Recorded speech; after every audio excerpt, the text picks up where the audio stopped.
remise des prix du 8e Vendée Globe, remise des prix que vous propose le conseil départemental de la Vendée. Merci pour ces premiers applaudissements ce soir.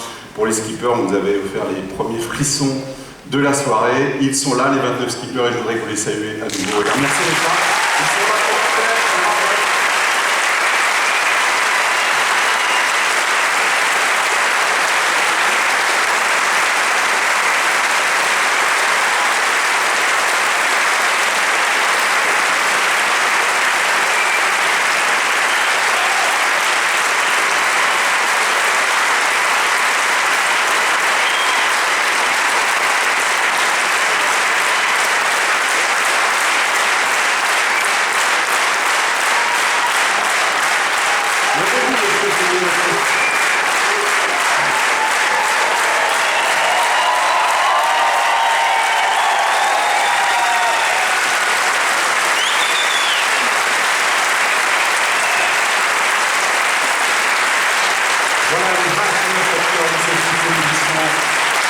Et retour ici ce 13 mai au Sable d'Olonne, là où tout a commencé, vous l'avez vu dans ce premier film.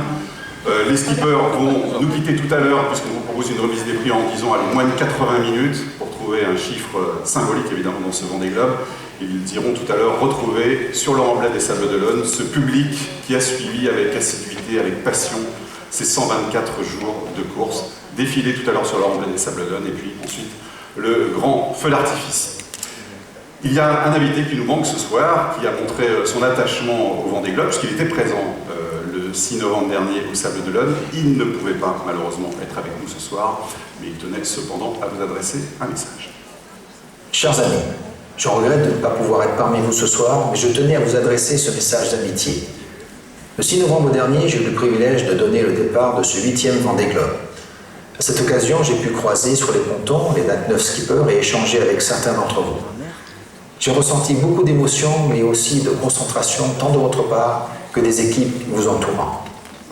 Je me suis régulièrement informé de vos progressions tout au long de cette incroyable course autour du monde en solitaire. Vous avez chacun d'entre vous réalisé un exploit. Je suis admiratif de vos prouesses et de votre courage tout au long de cette aventure hors norme. Vous connaissez mon attachement à la mer, mon implication dans la protection des océans, qui ont un rôle essentiel dans l'équilibre de notre planète. Au travers de vos exploits, vous contribuez à sensibiliser le grand public sur la préservation indispensable de nos mers pour les générations futures. Je vous remercie pour toutes les belles émotions que vous nous avez procurées tout au long de cette compétition unique où l'homme affronte la nature par le dépassement constant de soi. Je souhaite à toutes et à tous une très belle soirée. Merci.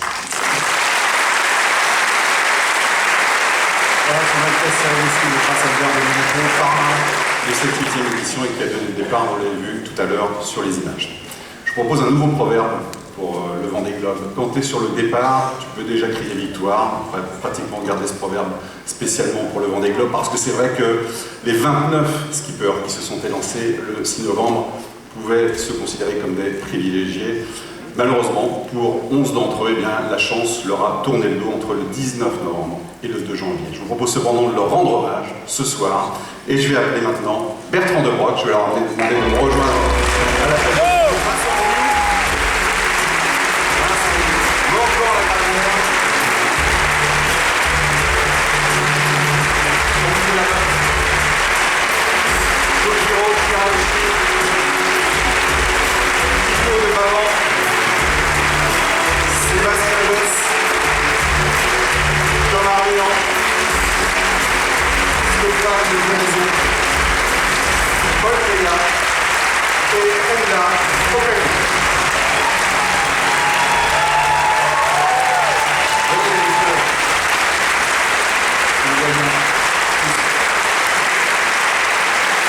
Chacun évidemment reçoit un prix ce soir, classé ou non. Bravo à tous. Merci en tout cas d'être là.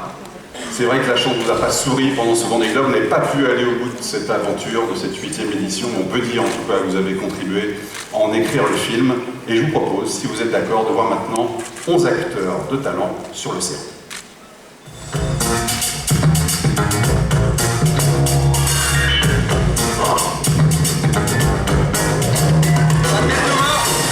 C'est cassé là.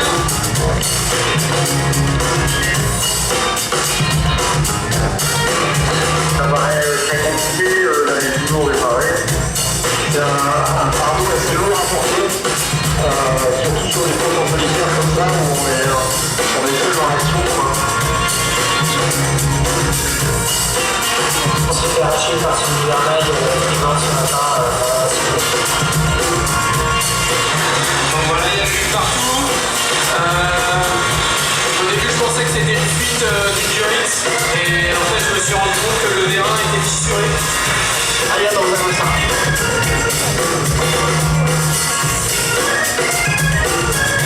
Et ma création, qu'est-ce qu'il y en a?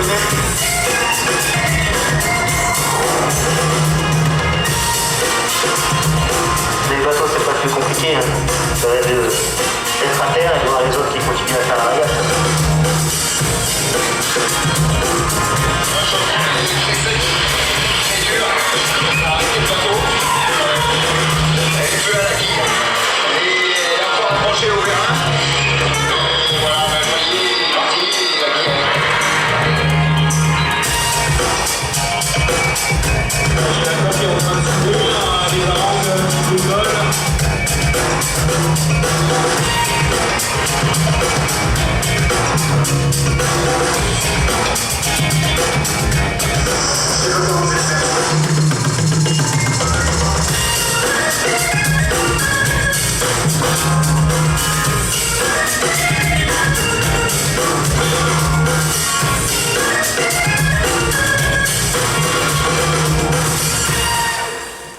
Voilà, le chef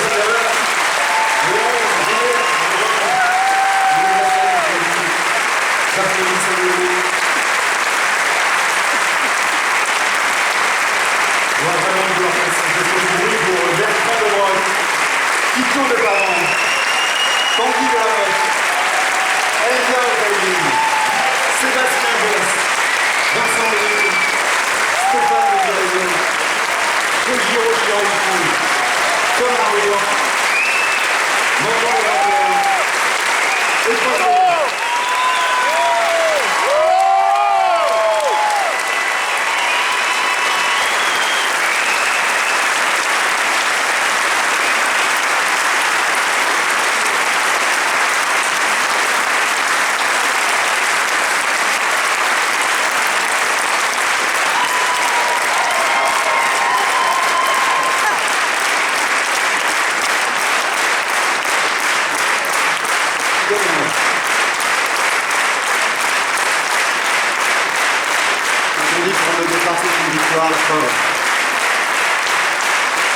J'espère qu'on a tous retenu en tout cas par le public ce soir. Merci beaucoup.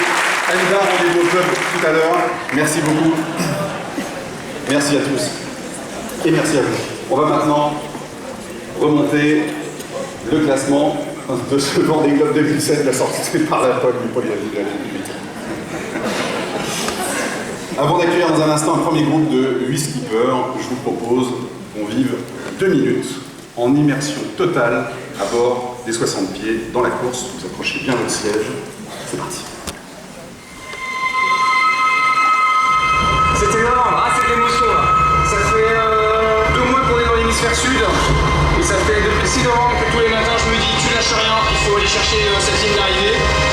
Et là j'ai le droit de le dire, on lâche rien, on va aller chercher cette ligne d'arrivée parce que maintenant on rentre à la maison.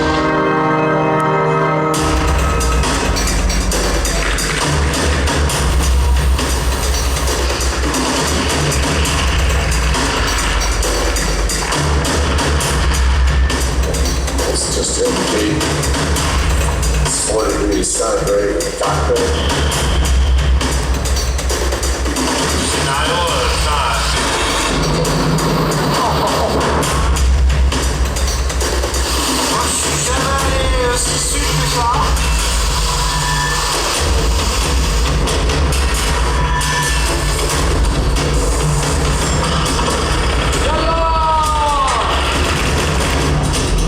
J'ai fait un instrument là.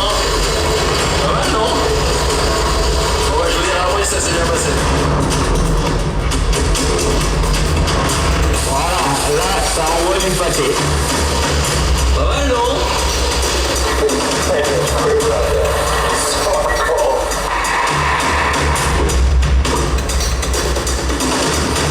Une banane!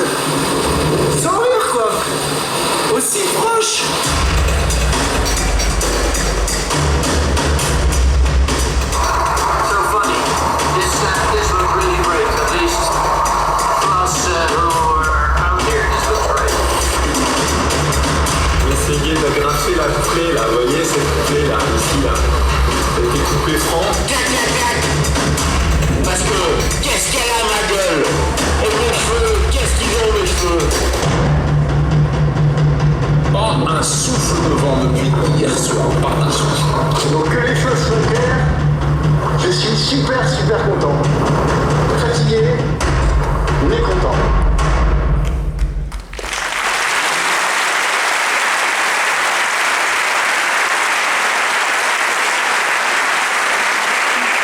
Ils ont donc bouclé ce tour du monde entre 103 et 124 jours. On va accueillir maintenant les skippers classés de la 18e à la 11e place. Merci donc d'accueillir maintenant Fabrice Abédéo.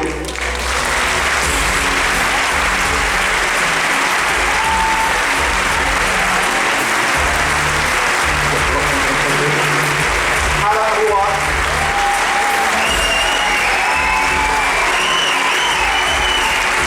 Rich Wilson.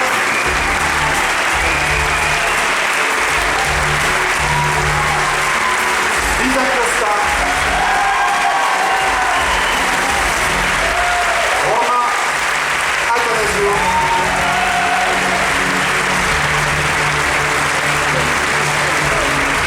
Conrad Coleman, Peter Elena,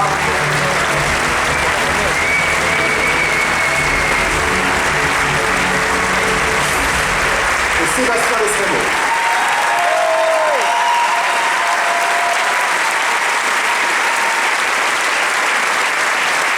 Bonsoir Sébastien, merci à tous les deux pour là. Je ne pourrais pas tous vous interroger parce que évidemment le public vous attend dehors, mais Alan, tiens, quelques questions, je te donne le micro.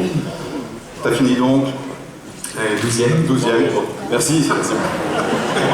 Tu salues tout le monde, vas-y, t'as raison. 13e, donc à bord du plus vieux bateau. 12, pardon, excuse-moi. Ça commence bien, ça commence bien. Je crois que tu as sorti un film il n'y a pas longtemps, L'aventure au bout du rêve. Que tu es en train de présenter en Suisse, en France un peu, quelques dates en France sont prévues, à Lorient peut-être? Ça va Au venir moins à Lorient. Au moins Lorient. Je voudrais savoir ce que tu as ressenti quand tu as revu les images que tu n'avais sans doute pas revisionnées depuis. Ben, en fait, ça m'a fait réaliser énormément de choses. Ça m'a fait réaliser que voilà, c'est derrière, ce projet est arrivé au bout, et c'est une grande fierté, et je pense que ça fait une bonne baffe, et ça fait du bien. Et ce soir, je suis très content d'être là ce soir, et un peu ému, évidemment, je pense comme tous. Hein, on est émus les gars Ça t'a touché, enfin je veux dire ça t'a remué quand tu as revu ces images au 4e visionnage, il paraît que tu étais encore sous le coup de l'émotion forte quoi, de revoir ça. Je crois qu'à chaque fois que je vois les images, j'ai toujours une bonne larme à l'œil, et ce soir c'est encore pire. C'est vrai? C'est encore pire parce que je trouve que c'est une très belle soirée, on a la chance de voir des skippers qu'on n'a pas vus depuis un bout de temps. Je pense à Kojiro, je pense à pas mal de skippers qui n'ont pas pu être là avant. Et c'est une soirée pleine d'émotions, et en tout cas merci pour tout ça parce que c'est un grand moment. C'est un bonheur de l'avoir ce soir. Merci.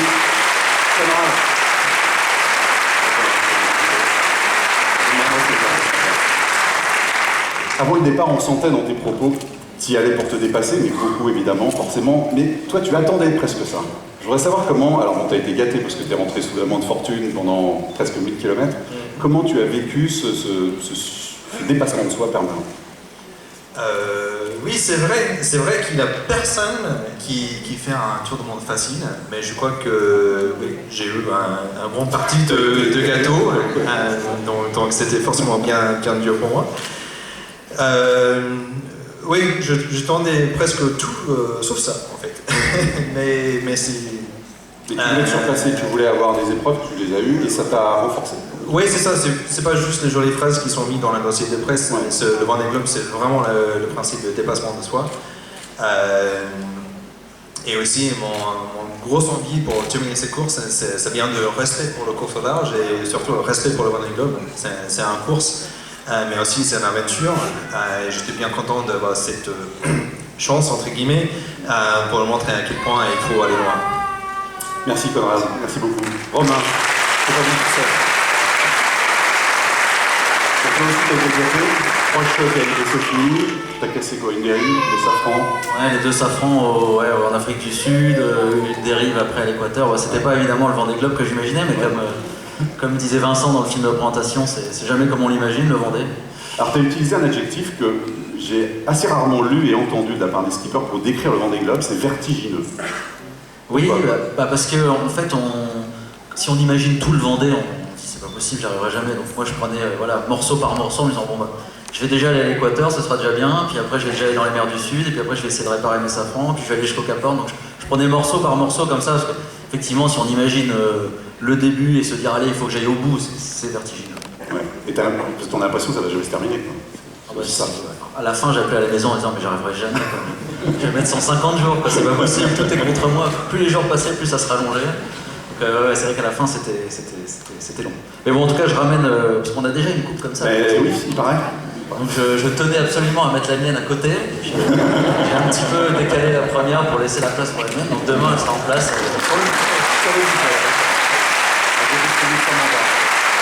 Merci beaucoup. Peut-être un cadeau pour le président Robinet, j'ai prélevé de l'eau aux 3 quarts et je voulais l'offrir pour le Vendée Globe, pour remercier toute l'organisation et tout le monde de cette aventure incroyable qu'on a vécue. Donc Ruben a le cadeau. Le président est là, je vais lui remercier tout à l'heure. Je voudrais qu'on applaudisse à nouveau Sébastien Destrebo, Super Élément, Conrad Feldman, Romain Atanasio, Vida Costa, Rich Wilson, Alain Roy et Fabrice Amelio.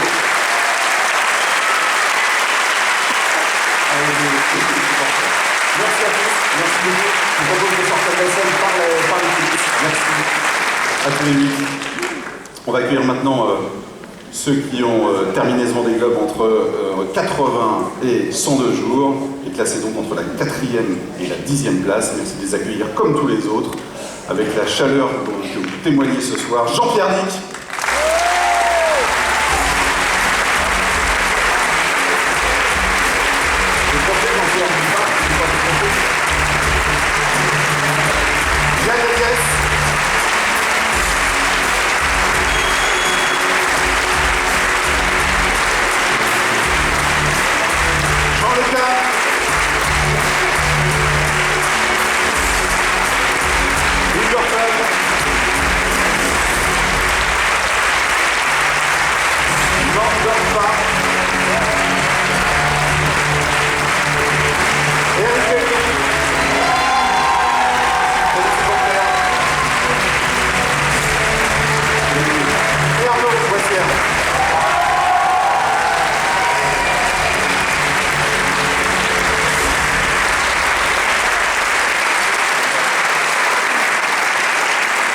Merci à tous les 7 d'être là aussi ce soir. Tiens, Louis, je vais te donner le micro. Je voudrais savoir un peu ce qui 3 mois après l'arrivée, cette 7e place, qui te reste là, comme sentiment, sensation un peu de ces 87 jours. C'est les lumières là, dans les yeux, tout ce monde, etc. C'est exactement l'inverse de tout ce qu'on a vécu pendant 88 jours, quasiment pour moi. Et c'est la puissance de l'esprit humain à passer à autre chose. Alors ça permet de se replonger dans ces moments inoubliables.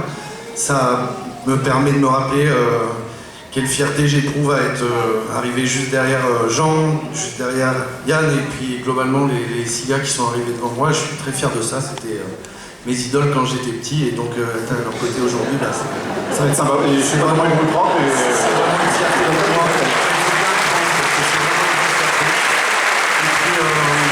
J'ai beaucoup de respect aussi pour tous ceux qui ont abandonné cette course. Je l'ai vécu en 2012, je sais que c'est dur.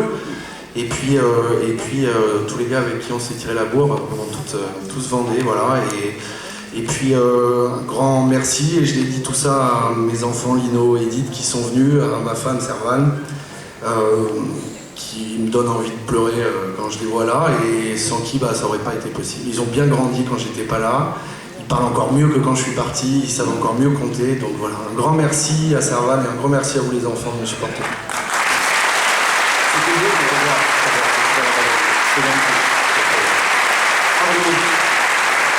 Le 3e Vendée Globe quand même. 3e Vendée Globe bouclé. Comment tu compares celui-ci là par rapport aux 2 précédents? Ça occupe, hein? Ça occupe, ouais, 10 ans de ta première 12, 10 ans de ta vie. C'est pas mal. Ouais, c'est sympa, hein? Bon, comment tu le compares celui-ci? Il était plus compliqué que mes précédents, de toute façon c'est forcément compliqué faire tout le monde. T'as pas été épargné? Oui, pas épargné, mais tu vois Conrad, le pauvre, puis les autres c'est toujours compliqué. Non, pas épargné, mais surtout j'ai une belle victoire à la 10e place, c'était un peu inespéré, et puis on a vécu une belle aventure avec Eric, avec mon nouvel ami Fabrice Amédéo, comme quoi les journalistes des fois ils servent quelque chose, tu vois. Donc,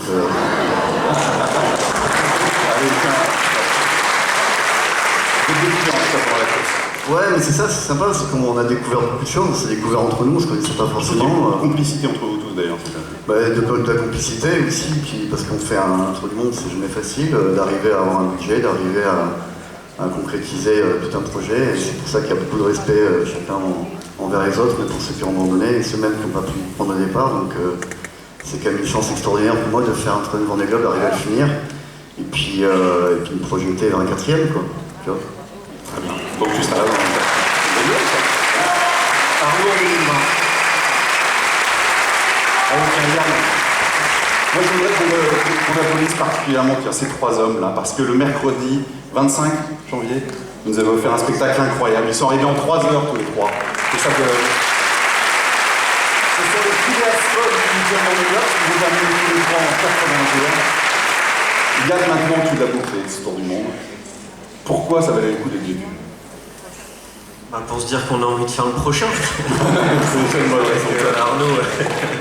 Arnaud se projette déjà dans le prochain. Oui, effectivement, cette remise des prix, elle est sympa parce qu'elle vient clôturer celui-ci. On reprend une petite rasade de toutes les émotions qu'on a eues en ces 80 jours de mer et puis en ces 3-4 ans de préparation. Et ça permet tout de suite, moi, en tout cas personnellement, de me projeter dans le prochain. Je regarde tout particulièrement Jérémy, parce que c'est celui qui est sans doute le mieux placé aujourd'hui pour s'élancer dans 4 ans, mais je vais pas te lâcher. Déjà, dans 15 jours, on a rendez-vous sur la solitaire, et puis je pense que nos sièges vont se recroiser d'ici là. Est-ce que tu as vécu, ça correspondait à ce que tu en attendais de cette course? Oui. Une puissance émotionnelle. Ouais, tout à fait. C'est sûr qu'il y a des points vraiment repères comme le départ, l'arrivée pour ceux qui ont la chance d'arriver, et puis entre les deux, chacun a ses faits de course, quoi. Moi, ce sera effectivement ces moments partagés avec Jean et Jean-Pierre au large de la Nouvelle-Zélande où on était